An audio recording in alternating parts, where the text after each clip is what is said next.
తెలంగాణ నిరుపేదల సొంతింటి కలని నిజం చేసేందుకు కాంగ్రెస్ ప్రభుత్వం సిద్ధమైంది. జూన్ 2వ తేదీన ఆదిలాబాద్ జిల్లా వేదికగా రెండో విడత ఇందిరమ్మ ఇండ్ల నిర్మాణ కార్యక్రమాన్ని మంత్రి పొంగులేటి శ్రీనివాస్ రెడ్డి ప్రారంభించనున్నారు. మంచిర్యాల జిల్లా చెన్నూరు మండలం బావురావుపేట ఐకేపీ కొనుగోలు కేంద్రాన్ని జిల్లా కలెక్టర్ తో కలిసి మంత్రి వివేక్ పరిశీలించారు. ఈసారి పంట దిగుబడి భారీగా పెరిగిందని, రైతులు ఎవ్వరూ అధైర్యపడాల్సిన అవసరం లేదని, జూన్ 6వ తేదీ వరకు ధాన్య సేకరణ ప్రక్రియ నిరంతరాయంగా సాగుతుందని ఆయన హామీ ఇచ్చారు. బీఆర్ఎస్ నాయకుడు బాల్కా సుమన్ కాంగ్రెస్ ప్రభుత్వంపై చేసిన విమర్శలకు మంత్రి వివేక్ వెంకటస్వామి గట్టి కౌంటర్ ఇచ్చారు. బీఆర్ఎస్ నాయకులకు ప్రజల్లో ఎలాంటి మద్దతు లేదని, ఆ పార్టీ అంతర్ధానం అవడం ఖాయమని విమర్శించారు. తెలంగాణ వ్యాప్తంగా ముస్లిం సోదరులు ఈద్గాల వద్ద ప్రత్యేక ప్రార్థనలు చేస్తూ బక్రీద్ పండుగను భక్తి శ్రద్ధలతో జరుపుకుంటున్నారు.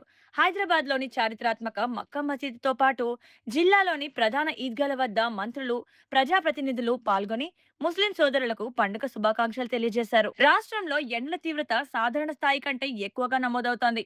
ముఖ్యంగా ఉత్తర తెలంగాణ జిల్లాలైన ఆదిలాబాద్, మంచిర్యాల, ఆసిఫాబాద్ పరిసర ప్రాంతాల్లో ఉష్ణోగ్రతలు 43 డిగ్రీలు దాటడంతో మధ్యాహ్నం పూట జనాలు బయటకు రావడానికి భయపడుతున్నారు. మరిన్ని అప్డేట్స్ కోసం మా ఛానల్ ని ఫాలో అవ్వండి.